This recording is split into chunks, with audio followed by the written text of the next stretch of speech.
अस्सलामुअलैकुम नाजरीन, मैं मोहम्मद फैज़ान एक और व्लॉग के साथ आपकी खिदमत में हाजिर हुआ हूँ। मैं मौजूद हूँ पाकिस्तान की पार्लियामेंट की मीडिया गैलरी में। तहरीक इंसाफ के लिए एक अच्छी खबर सामने आई है। सुप्रीम कोर्ट ने पाकिस्तान तहरीक इंसाफ के रुकनी कौमी असम्बली कोयटा 1 से आदिल खान बाज़ई की रुकनियत जो है बहाल कर दी है। आदिल खान बाज़ई की रुकनियत इलेक्शन कमीशन ने स्पीकर कौमी असम्बली की जानिब से रेफरेंस भेजने जाने के बाद जो है ख़त्म कर दी थी और दोबारा इलेक्शन का नोटिफिकेशन भी जारी कर दिया था।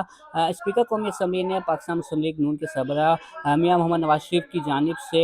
दरख्वास्त जाने के बाद ये रेफरेंस भेजा था और ये मौके इख्तियार किया गया था कि आदिल बाज़ई आज़ाद उम्मीदवार थे जब जीते थे, और उसके बाद उन्होंने मुस्लिम लीग नून का एफिडेविट इलेक्शन कमीशन में जमा कराया। लेकिन उसके बाद वो अपोजिशन सीटों पर बैठे रहे और मुतअद्दिद मरतबा जब बजट इजलास हुआ या 26वीं तरमीम हुई तो उन्होंने पार्टी की जो पॉलिसी है उसके खिलाफ जाके फैसले किए और वोट दिए।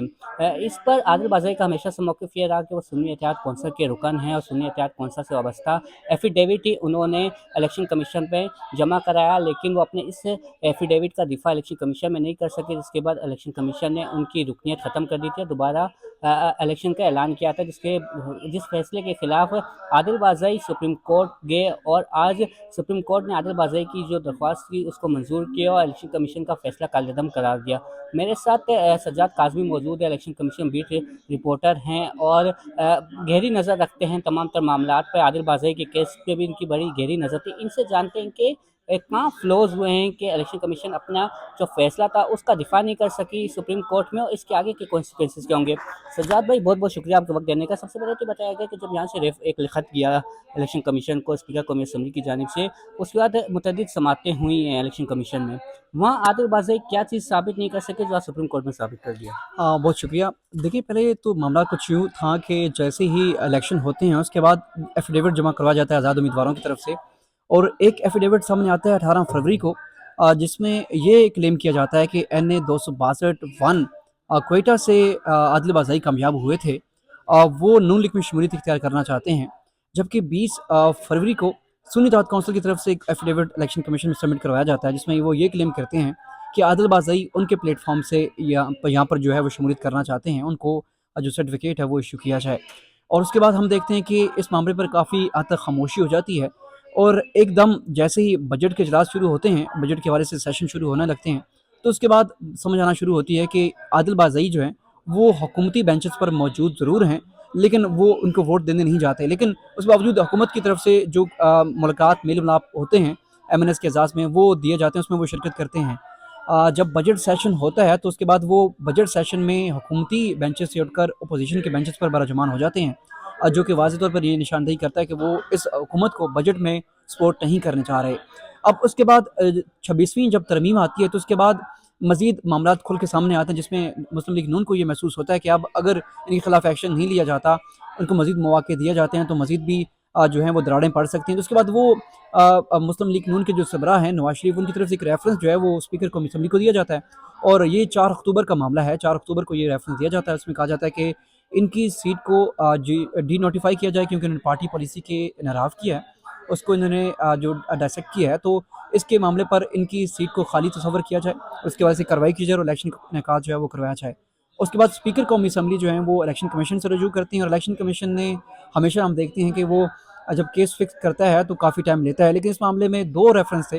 तो दोनों के मामले पर उन्होंने बहुत ही जल्दी, बहुत क्विक सर्विस देते हुए केस फिक्स किए, और इसकी जो हियरिंग है वो भी ज़्यादा देर नहीं लग रहती। 1 माह के अंदर अंदर इलेक्शन कमीशन की कोशिश होती है कि इस तमाम के तमाम प्रोसीजर को रोल ओवर किया जाए और इस पर फैसला सादर किया जाए, और इलेक्शन कमीशन ने बहुत ही स्पीडली इंसाफ प्रोवाइड करने की ठान ली जाती है उनकी तरफ से। और इनके जो वकील हैं वो भी, जो 3 से 4 हियरिंग होती हैं उसमें भी एक आध हियरिंग में वो भी पेश नहीं होते, और उनकी तरफ से बुनियादी जो पॉइंट उठाया जाता है वो एफिडेविट से ही मुतल्लिक उठाया जाता है। उसमें वो ये कहते हैं कि 2 एफिडेविट हैं, लेकिन हमारी तरफ से एक एफिडेविट जो है वो उसको हम तस्लीम करते हैं, एक एफिडेविट जो है वो हमारा नहीं है। और इस मुतालिक जो है वो इलेक्शन कमीशन का फैसला आता है 21 नवंबर को गालिबन, जिसमें इनकी सीट से मुतालिक इनको डी नोटिफाई किया जाता है, और यहाँ पर जो इलेक्शन कंटेस्ट करवाने से मुतालिक तैयारियों का आगाज़ और डीआरओ और आरओ के वाले से तैनातियों से मुतालिक जो है वो इजलास भी बुलाया जाता है इलेक्शन कमीशन में। लेकिन उसके बाद ये साहब जो हैं वो सुप्रीम कोर्ट से रजू कर लेते हैं, और सुप्रीम कोर्ट में 5 रुकनी बेंच जस्टिस मंसूर अली शाह की सरबराही में वो इस पर हियरिंग करता है। और गाय बगाए हियरिंग होती है और उनकी तरफ से भी बहुत फासली जो इंसाफ है वो प्रोवाइड किया जाता है। और आज उस मुतालिक जो है वो फैसला भी अब हुक्मनामा आ चुका है मुख्तसर समात से मुतालिक, जिसमें उनकी तरफ से जो दलाइल दिए जाते हैं और जो रिमार्क सामने आते हैं वो बड़े मायने खेज़ हैं, और जो कि तयन करते हैं कि आइंदा अगर कोई इस तरह का केस आता है तो वो उसमें कैसे निपटा जा सकता है। इलेक्शन कमीशन की डोमेन का तयन उसमें किया गया है, और जस्टिस मंसूर अली शाह के साथ जस्टिस आयशा मलिक जो हैं उनकी तरफ से ये कहा गया कि हमें ये देखना पड़ेगा कि इलेक्शन कमीशन के इख्तियारात क्या हैं। इलेक्शन कमीशन एक इंडिपेंडेंट बॉडी है जिसका काम साफ और शफाफ इंतखाबात करवाना है, और उस हवाले से उनको स्टेट ने असिस्ट करना है मुख्तलिफ अमूर के मामले में, सिक्योरिटी के मामले में और फंड्स के मामले में और दीगर इस तरह के मामले में। लेकिन ये चीज़ देखनी है कि इलेक्शन कमीशन इस वक्त कोई भी इन्वेस्टिगेटिव बॉडी नहीं है, वो किसी मामले को इन्वेस्टिगेट नहीं कर सकता, ताहम वो इन्वेस्टिगेशन के हवाले से मामला ज़रूर ले सकता है। तो उनसे ये पूछा गया वकील जो थे इलेक्शन कमीशन के कि बताएं आपने क्या इस मामले को इन्वेस्टिगेट किया और आपने कैसे अज्यूम कर लिया कि जो पहले वाला एफिडेविट था वही ठीक है और दूसरा एफिडेविट जो था वो ठीक नहीं है। हालांकि इनकी तरफ से ये कहा जा रहा है कि वो पहला एफिडेविट इनका नहीं है, दूसरा एफिडेविट इनका है। अब इसमें एक बड़े अहम जो रिमार्क्स हैं वो जस्टिस अकील अब्बासी साहब की तरफ से आते हैं। वो ये कहते हैं कि इलेक्शन कमीशन को एक ख़त आता है, उसके बाद वो ये फैसला कर लेते हैं कि सीट को उड़ाना है।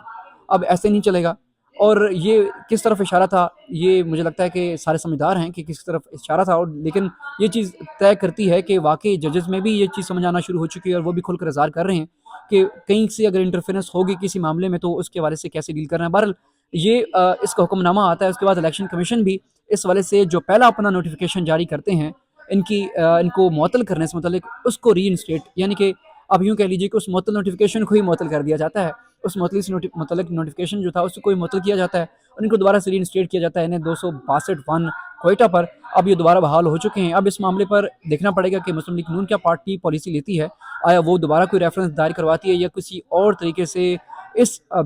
जो समात से मुतल्लिक जो 5 रुकनी बेंच ने किया इसको लार्जर बेंच की तरफ ले जाती है या फुल कोर्ट या किधर ले जाती है। अब देखना पड़ेगा कि वो इस मुतल्लिक नज़रसानी अपील दायर करते हैं या क्या करना चाहते हैं, वो वक्त बताएगा। अच्छा, यहाँ एक चीज़ पूछना चाहूँगा, अब ये जो आज सुप्रीम कोर्ट का फैसला है, इस फैसले के खिलाफ क्या इलेक्शन कमीशन का पर ये मैंडेट है कि वो नज़रानी की अपील में जाए? दूसरा, एक 15 फरवरी को गालिबन इनका नोटिफिकेशन हुआ था कि ये अपनी सीट जीत चुके हैं आदिल बाज़ाई, और 3 दिन के अंदर आज़ाद उम्मीदवार को अपनी किसी भी जमात से वाबस्तगी का नोटिफिकेशन जमा करवाना होता है। अगर 20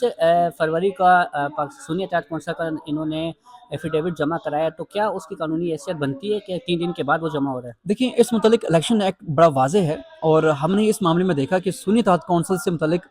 कुछ ऐसे लोग भी थे जिन्होंने 28 रोज़ का वक्त में भी फाइल किया है और 7 रोज़ में भी किए हैं, 14 रोज़ में भी किए हैं, और उनके भी नोटिफिकेशन इलेक्शन कमीशन ने जारी किए हैं, जिसमें बिलखुसूस हम वो 39 जो नशस्तों से मुतल्लिक देखेंगे जो कि नोटिफाई सुन्नी इत्तेहाद कौंसिल से मुतल्लिक इलेक्शन कमीशन ने की थी। वो 7 रोज़ या 14 रोज़ में ही की गई थी, वो 3 रोज़ से